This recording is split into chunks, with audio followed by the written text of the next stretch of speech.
नमस्कार, आप देख रहे हैं जवाब तो देना पड़ेगा और आपके साथ में विजेंद्र सोलंकी। लोकसभा में पास हो चुका है, राज्यसभा में क्या विश्वास के साथ पास होगा? सवाल वक्फ संशोधन बिल को लेकर, क्योंकि लोकसभा में 12 घंटे के आसपास चर्चा चली। रात को 2 बजे वोटिंग हुई, 520 सांसदों ने हिस्सा लिया, 288 ने पक्ष में और 232 ने विपक्ष में वोट डाला। इन सब के बीच में अनुराग ठाकुर ने एक बयान दिया और कहा कि बाकायदा कांग्रेस अध्यक्ष मल्लिकार्जुन खड़गे, कर्नाटक में वक्फ की जमीन का जो भ्रष्टाचार हुआ उसमें कांग्रेस अध्यक्ष खड़गे भी शामिल। उसके जवाब में खड़गे ने आज कहा कि आरोप सिद्ध कर दिया तो इस्तीफा दे देंगे। वक्फ बोर्ड 1 इंच भी जमीन पर कब्जे को साबित कर देते हैं तो मैं राज्यसभा में नेता प्रतिपक्ष पद से इस्तीफा दे दूंगा। सवाल इस्तीफे का नहीं है, सवाल है संशोधन का।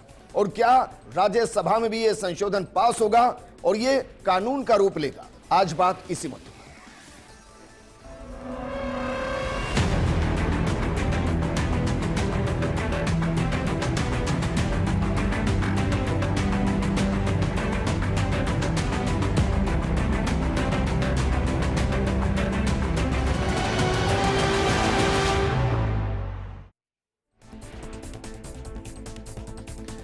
इस मुद्दे पर बात करने के लिए हमारे साथ मौजूद हैं खानुखान बुधवाली जी, चेयरमैन है राजस्थान वक्फ बोर्ड के।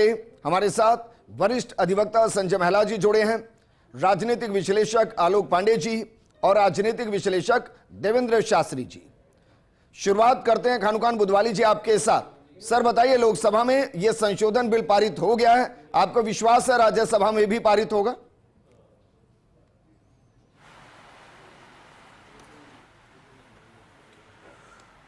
देखिए विजेंद्र जी, भारतीय संविधान में हर इंसान को कोई न कोई बिल लाने, या अगर मेजोरिटी में जो सरकारें होती है, अगर मेजोरिटी में किसी समाज को या किसी चीज़ को दबाने के लिए अगर मेजोरिटी में अगर वो बिल लाते हैं और मेजोरिटी, तो निश्चित रूप से लोकसभा में भी और राज्यसभा में इनका बिल पास होगा जी। तो कानून भी बनेगा सर, कानून बनेगा तो कानून की पालना भी करनी पड़ेगी। कोई आपत्ति है इस पर?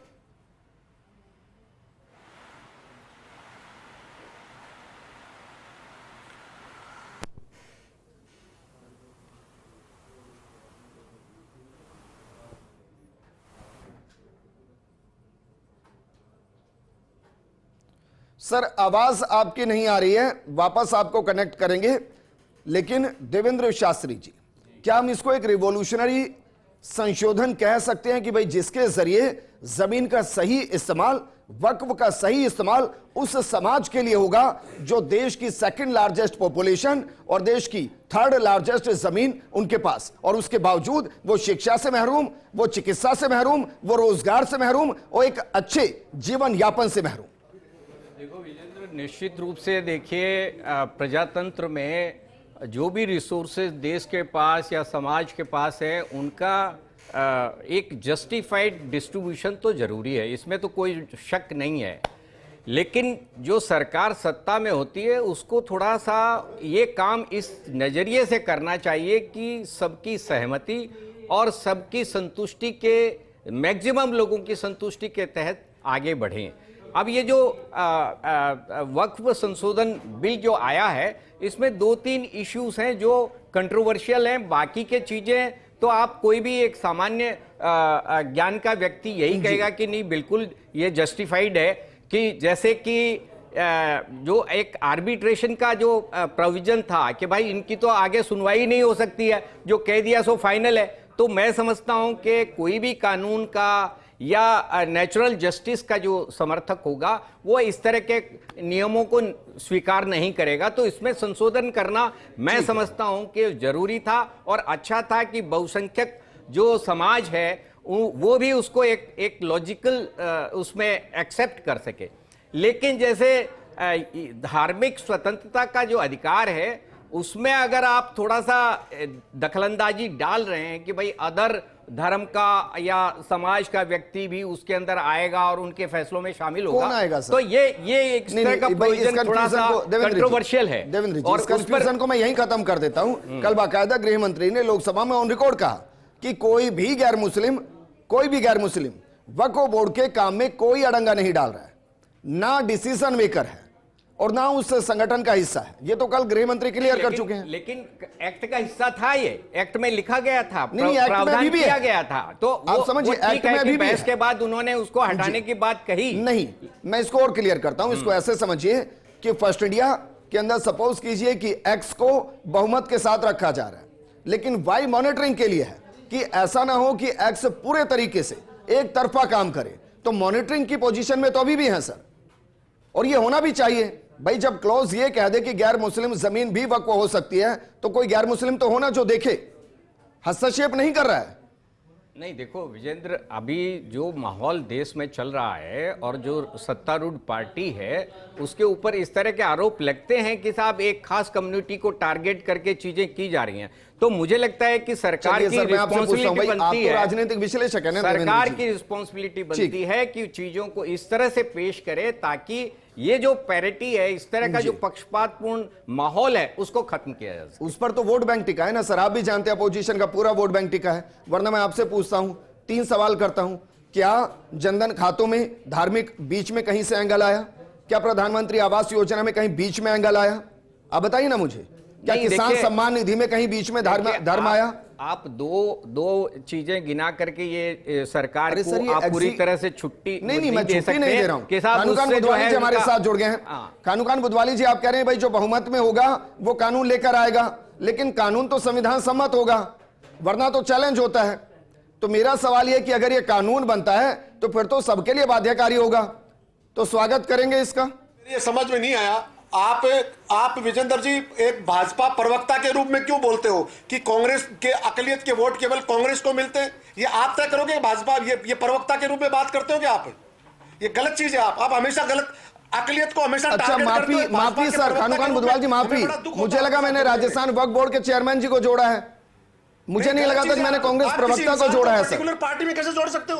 क्या हिंदुस्तान का फंडामेंटल राइट्स नहीं है? तो मैं आपसे सर सुनिए ना, कानून बुधवाली जी, मैं अभी राजस्थान वक्फ बोर्ड के चेयरमैन से बात कर रहा हूं या कांग्रेस प्रवक्ता से, कांग्रेस के नेता से? गलत बोलते हो विजेंद्र जी, हमेशा हमें दुख होता है आपके साथ। विजेंद्र जी हमें सर, मैं कांग्रेस नेता से बात कर रहा हूं या राजस्थान वक्फ बोर्ड के चेयरमैन से बात कर रहा हूं? केवल अकलियत को टारगेट करते हो आप, केवल अकलियत को टारगेट करते हो, हमें दुख होता है।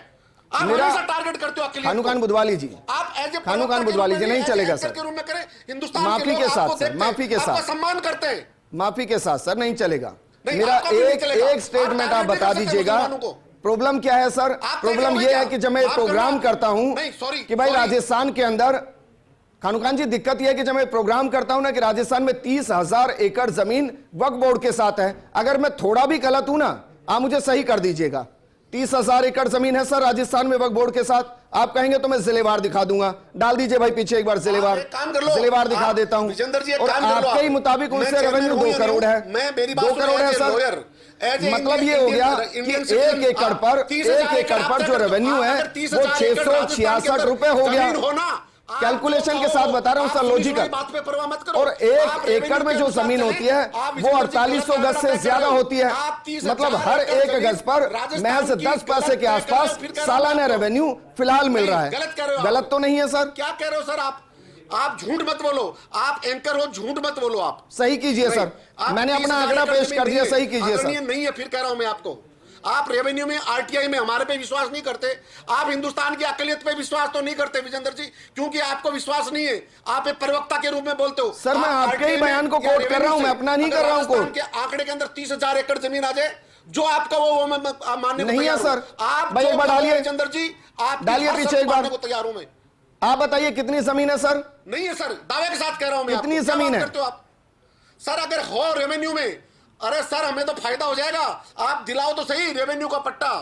आप 30,000 एकड़ जमीन का पट्टा आप दिला दोगे। कितनी जमीन है सर? पर्टिकुलर विजेंद्र जी को सलाम। अच्छा, अभी कितनी जमीन है सर? आपकी तस्वीर और रखूंगा मेरे मैं आपकी बात को बड़ा करता हूं, कितनी जमीन है सर अभी? सर आप ही बता दो, हम तो आपका जवाब देंगे। हमारी तो कितनी है वो तो रेवेन्यू कलेक्टर के पास है, सरकार के पास है। अरे सर, वक्फ बोर्ड के पास भी एक आंकड़ा होगा ना कि हमारे पास कितनी जमीन है। राजस्थान वक्फ बोर्ड के पास कितनी जमीन है? हमारे पास क्या है वो आपके पास आंकड़ा, लेकिन ऑथेंटिसिटी बोलोगे आदरणीय भाई, ऑथेंटिसिटी के साथ बता रहा हूं। डालिए एक बार पीछे, आप जो कहोगे वो डालिए, कोई नहीं बताता है, मैं फिर बता रहा हूं। आरोप लगते हैं, लगते रहे, कोई प्रॉब्लम नहीं है, सही बात होगी, आरोप लगते रहते हैं, लगते रहे।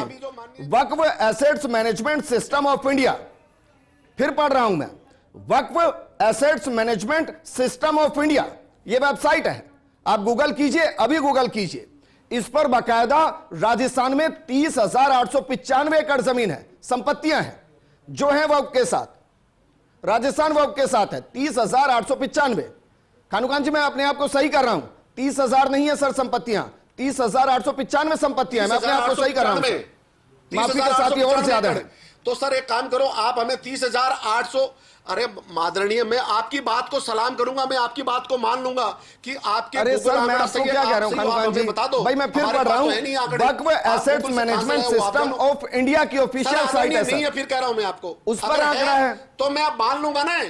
अरे विजेंद्र जी, मैं आपकी बात, अगर हमारी जमीन 30,895 एकड़ जमीन आप जो बता रहे हो प्रभु, सर, हाँ। मैं आपकी बात की तायद कर दूंगा। आप कहां से आंकड़े लाए हो, कौन से गूगल से लाए हो? गूगल नहीं है सर, साइट से लाए हो? अरे सर गूगल नहीं है, ये है Waqf assets management system of India की ऑफिशियल साइट है सर, गूगल नहीं है, बांट देंगे आपके द्वारा, ये गूगल नहीं है। 30,895 संपत्तियां हैं कुल। सर जो आपको मैंने क्या कहा, मैं आपसे बहस नहीं कर रहा हूं, मैं तो कह रहा हूं अगर आप बता दोगे हम तो बांट देंगे 30,895 गूगल साइट। अब क्या है, मैं अलग से एक प्रोग्राम कर रहा होता ना सर, मैं इस वेबसाइट को जो सरकार की ऑफिशियल वेबसाइट है मैं खोलकर ये भी बता देता कि एमआई रोड पर कितनी शॉप्स वक्फ के नाम है, सिंधी कैंप पर कितनी शॉप वक्फ के नाम पर, ये डाटा है इसमें पूरा ऑफिशियल डाटा है सर। चलिए बात को आगे बढ़ाते हैं सर, आपको क्या लग रहा है इस बिल में कहां दिक्कत है? एक भी दुकान नहीं है प्रभु, सिंधी कैंप पे एक भी दुकान नहीं है, जमीन है सर, सिंधी कैंप पे एक भी दुकान नहीं है, क्या बात कर रहे हो आप? जमीन है, सिंधी कैंप में एक छोटी सी दरगाह है, छोटी सी कुटिया जो गेट में घुसते हैं लेफ्ट राइट साइड में आती है, जो एक मजार बना हुआ है। ठीक है, हमें मजार बना हुआ है, अगर कानून बनता है तो मजार है, कानून अगर कोई बन रहा है, कब्र है, वो इतनी सा मजार है जो पूजा पद्धति, जो जिनकी आस्थाएं हैं, तो मना कौन कर रहा है? कानून तो मेरी आदरणीय मना कौन करता है, बताइए आप मेरे को। कानून मैंने कहा अगर बनता है मेजोरिटी में और कार्यपालिका बनाती है तो अगर लागू होता है तो कौन मना करता है? मेजोरिटी में हर इंसान कोई भी चीज थोप सकते हो, आप भी तो कह सकते हो, मैं भी कह सकता हूं अगर मेरी मेजोरिटी होगी तो।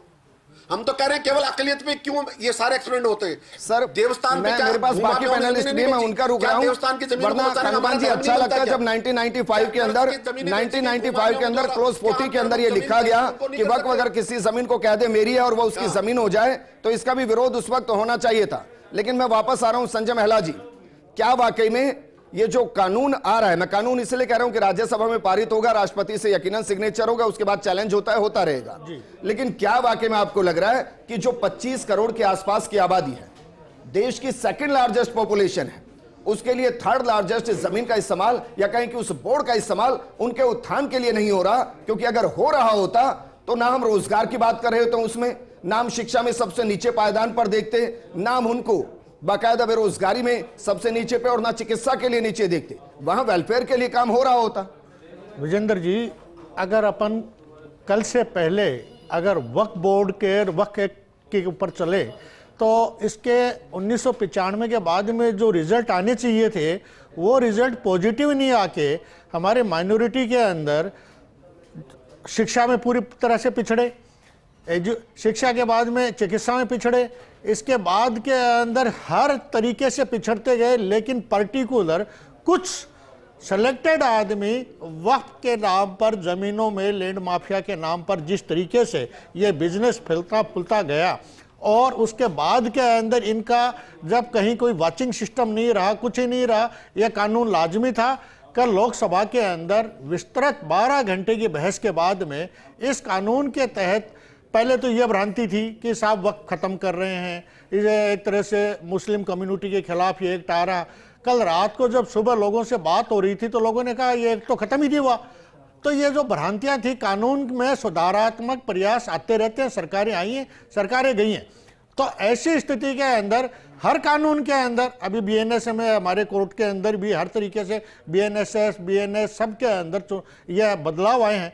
तो वक्फ बोर्ड के जो जमीनों का लंबे समय से खेला हो रहा था और उस खेले के अंदर कुछ पर्टिकुलर सिलेक्टेड, पूरी कौम कहीं भी फायदा नहीं मिल रहा था।